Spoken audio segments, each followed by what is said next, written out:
자, 오늘은 우리가 지치지 않을 수 있는 이유가 무엇인가에 대해서 같이 얘기를 하려고 합니다. 예수님께서는요, 마지막 이제 십자가에 못 박혀서 죽으실 때 보시면 알겠지만은 마지막에 이 요한에게 자신의 어머니를 맡기고요. 그리고 12시에 그리고 해가 어두워집니다. 그리고 이제 오후 3시경에 있었던 일이 이런 일들입니다. 나의 하나님 어찌하여 나를 버리셨습니까? 내가 목마르다 다 이루었다. 아버지 내 영혼을 아버지의 손에 맡깁니다. 그리고 숨을 거두시고 성전의 휘장이 위아래에서 아래로 찢어지는 모습이 이때 나오게 되는 거예요. 그래서요, 이 장면들이 이제 나오는 겁니다. 요때의 모습들을 이제 저하고 한 번씩 쭉 보도록 하겠습니다. 자, 먼저 갑자기 12시경에 해가 어두워지는 장면을 성경은 이렇게 얘기합니다. 그리고 그 해가 어두워지는 것이 3시까지 지속되었다고 이야기합니다. 누가복음 23장 44절에서 49절입니다. 정오 때쯤에 어두움이 온 땅을 덮어서 오후 3시까지 계속되었습니다. 햇빛이 사라지고 성전의 휘장이 두 쪽으로 찢어졌습니다. 이건 이제 3시가 된 거예요. 예수님께서 큰 소리로 부르셨습니다. 아버지의 손에 내 영혼을 맡깁니다. 이 말씀을 하신 후 예수님께서 돌아가셨습니다. 백부장이 그 일어나는 일을 보고 하나님께 영광을 돌리며 말하였습니다. 분명히 이 사람은 의인이었다. 이 일을 구경하러 모인 많은 사람들도 그 일어난 일을 보고 가슴을 치며 돌아갔습니다. 예수님과 알고 지냈던 사람들과 갈릴리에서부터 예수님을 따라온 여자들, 또 나오죠, 여자들도 모두 멀리 서서 이 일을 바라보았습니다. 그리고 이 마지막 장면, 해가 12시에 어두워지고 3시에 예수님을 죽으시는 이 마지막 장면을 마태는 이렇게 표현하고 있습니다. 낮 12시부터 오후 3시까지 온 땅이 어둠에 덮였습니다. 오후 3시쯤에 예수님께서 엘리 엘리 라마 사박다니 하고 큰 소리로 외치셨습니다. 이 말은 나의 하나님 어찌하여 나를 버리셨습니까? 라는 뜻입니다. 거기서 있던 사람들이 이 말을 듣고 말했습니다. 이 사람이 엘리야를 부른다. 엘리 그러니까요. 그러자 얼른 한 사람이 뛰어가서 해면을 가져다가 신포도주를 적셨습니다. 그리고 예수님께서 마시도록 지팡이에 매달아 주었습니다. 왜냐하면 내가 목마르다라고 다른 복음서에서는 얘기하거든요. 나머지 사람들이 말했습니다. 가만 놔두어라. 엘리야가 그를 구원하러 오나 보자. 다시 예수님께서 큰 소리로 외치셨습니다. 그리고 숨을 거두셨습니다. 그때 성전 휘장이 위에서부터 아래까지 두 조각으로 갈라졌습니다. 땅이 흔들리고 바위들이 쪼개졌으며 무덤이 열리고 잠자던 많은 성도들의 몸이 다시 살아났습니다. 예수님께서 부활하신 후 그들의 무덤에서 나와 거룩한 성으로 들어가서 많은 사람에게 나타나 보이셨습니다. 이게 어떤 얘기입니까? 방금 이 두 절 있잖아요. 다시 읽어드릴게요. 무덤이 열리고 잠자던 많은 성도들의 몸이 다시 살아났습니다. 예수님께서 부활하신 후 그들은 무덤에서 나와 거룩한 성으로 들어가서 많은 사람들에게 나타나 보였습니다. 이 말이 어떤 얘기냐면 이 얘기입니다. 예수님께서요, 죽으신 이 사건을 통해서요, 드디어 뭐가 된 겁니까? 이 사건을 통해서 우리의 죄가 다 사해진 거죠. 그렇죠? 우리가 의롭다 칭함을 받은 거예요. 그럼 뭡니까? 이 일을 통해서 우리가 마지막에 뭐 하게 된 겁니까? 심판받을 수밖에 없었던 주의 백성들이 심판받지 않게 되는 거죠. 그 일이 어떤 겁니까? 우리는 죽지만 마지막에 육신의 옷을 그대로 입혀서 부활하게 되는 거죠. 그래서 예수님이 가장 먼저 부활하셨기 때문에 첫 열매, 그 다음에 일어나서 부활 사건이 일어나는 게 다음 열매들이다라고 나와 있는 거예요.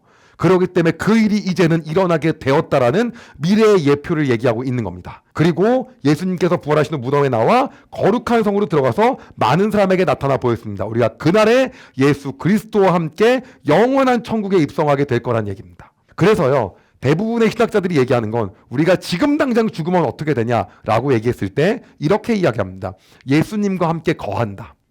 그러다 마지막 날에 예수님께서 이 땅에 오실 때 어떻게 하냐? 우리 모두는 무덤 가운데서 육신의 옷을 입고 모두 다 다시 부활한다. 그리고 그때 심판을 하고 그 심판을 통해서 누구는 천국으로, 누구는 그때로 영원한 불못으로 가게 되어진다.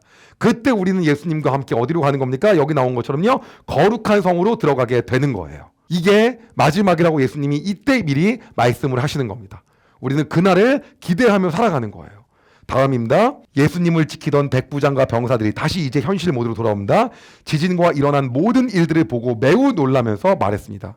이 사람은 정말로 하나님의 아들이었다. 많은 여자들이 많은 여자들 또 나옵니다. 멀리 떨어진 곳에서 이를 지켜보고 있었습니다. 이들은 갈릴리에서부터 예수님을 섬기려고 따라온 사람들이었습니다. 그 중에는 막달라 마리아와 야고보와 요셉의 어머니 마리아와 그리고 세베대의 아들들의 어머니가 있었습니다. 제가 예수님이 죽으실 때 십자가에 못 박히실 때 있었던 여성들 다 정리했죠? 그거 보시면 될 것 같습니다. 그리고요, 이때는요 안식일 전날이었어요.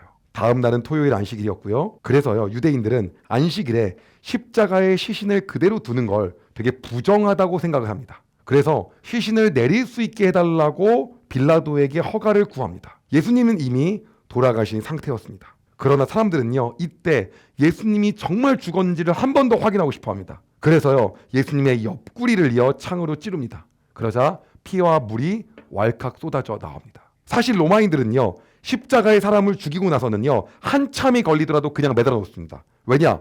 독수리들이 찾아와서 시체를 뜯어먹게 냅두는 거예요. 그러나 모세의 율법에는요 뭐라고 나와 있냐면 시체를 밤새 나무 위에 두지 못하게 규정하고 있기 때문에 그렇게 요구한 거예요. 시체를 내리게 해달라고요. 관련 구절 한번 읽어드리겠습니다. 신명기 21장 22절에서 23절입니다. 죽을 죄를 지었으면 그 사람을 죽여서 시체를 나무 위에 매달아 두시오. 그러나 그의 시체를 밤새도록 나무 위에 매달아 두지 마시오. 그를 죽인 그날에 그를 묻어 주시오.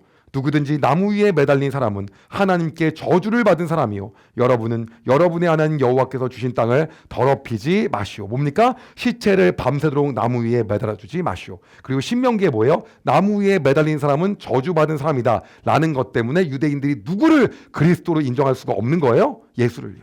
그래서요 저거는 부정한 거기 때문에 모세의 율법에 따라 내리길 원하는 거예요. 예수님의 시신을 어떻게든 수습을 하기 위해서는요 뭐가 필요했습니까? 당연히 죽어야지 시신을 수습할 거 아니에요. 그래서 그 당시에는요 이걸 시신을 죽이기 위해서 뭘 하냐면 다리를 분지릅니다. 그래서 죽였는지 확인을 하는 거예요. 근데 이미 예수님은요 죽었는지 이미 확인이 됐어요. 그래서요 양쪽에 있었던 두 죄인들은 다리를 분질렀는데요 예수님은 이미 죽었기 때문에 그럴 필요가 없었던 거예요. 그런데 성경에서는 예수님의 다리가 분질러지지 않은 것도 예언이 성취되어 있다고 나옵니다. 어디요? 요한복음 19장 36절에서 37절입니다. 이런 일이 일어난 것은 그의 뼈가 하나도 부러지지 않을 것이다 라고 쓰여진 성경 말씀을 이루기 위해서입니다. 또 다른 성경에는 그들은 자기들이 찌른 사람을 볼 것이다 라는 말씀이 있습니다. 뭡니까? 찔러서 죽었는지 확인한다는 거죠. 다 이루어졌다는 거예요. 그러면 이게 어디 예언되어 있습니까? 읽어드릴게요. 민수기 9장 12절입니다. 먹던 것을 다음 날까지 남기지 말고 양의 뼈를 부러뜨리지도 마라. 유월절 지킬 때에는 이 모든 규례를 지켜라. 예수님께서 유월절에 어린 양이 된 거죠. 뭐라고 됩니까? 양의 뼈를 부러뜨리지도 마라. 됐나요? 그럼 양의 뼈 갖고 예수님의 예언이 성취됐다는 건 너무 넘겨짚은 거 아닌가요? 예수님이 어린 양이시니까. 근데 또 있어요. 어디요? 시편 34편 20절이에요. 여호와께서 그들의 뼈마디 하나도 꺾이지 않게 완전하게 지켜주실 것입니다. 그러면 찔려 죽었다는 건 어디 나오는데요? 성경에요. 그건요 스가랴 12장 10절이에요. 내가 다윗 집안과 예루살렘에 사는 백성에게 자비와 은혜의 영을 주겠다. 그들은 자신들이 찔러 죽인 나를 보고 마치 외아들을 잃은 사람처럼 슬피 울 것이다. 마치 맏아들을 잃은 사람처럼 슬퍼할 것이다. 이것이 다 이루어졌다는 이야기입니다. 예수님은요 모든 이러한 구약의 예언들을 성취하시고는요 말씀에 순종하여 죽으셨습니다. 그때는 안식일 전날 금요일 오후 3시였어요. 예수님께서 죽으신 그날에 대해서 우리는 기억해야 될 것이 있어요. 뭐냐면 그날에도요 네가 정말 예수야? 너가 정말 유대의 왕이야? 네가 유대의 왕이면 거기서 한번 뛰어내려봐. 거기서 한번 나와봐. 엘리야가 구해주나 보나. 그러한 사람이 그때 있었어요. 그러나 여러분 중요한 게 있습니다. 뭡니까? 지금도 그러한 사람들은 있어요. 그러나 우리는요 참 우리의 인생에서요 우리가 지치지 않을 수 있는 이유가 있다라는 거예요. 어떤 겁니까?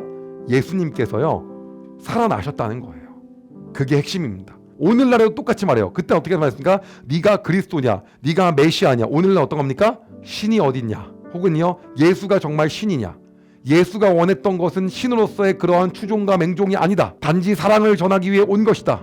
그는 우리가 그냥 존경해야 될 대상이다. 별의별 말들이 다 있습니다. 그리고 이런 말들은 주님 오시기 전날까지도 계속해서 있을 겁니다. 그러나 이때부터 2000년 지난 지금까지 그 말들이 계속해서 있는, 바로 이것은 뭘 의미하는 거냐면 이 일은 계속 지속될 거라는 겁니다. 그러나 이미 우리는요, 이 과거의 역사를 보고 나서 패배한 인생이 아니라 승리한 인생을 살 수 있는 거예요. 어떤 거예요? 예수님이 그리스도였다는 게 증명됐기 때문이에요. 이것이 우리가 인생을 살면서 지치지 않을 수 있는 이유라는 거예요. 주변에 어떠한 영향을 받아도 꿋꿋이 나아갈 수 있는 건 이 성경을 봤기 때문이에요. 이미 뭐예요? 그가 그리스도였다, 그가 의인이었다는 게 뭐예요? 증명됐다는 거예요.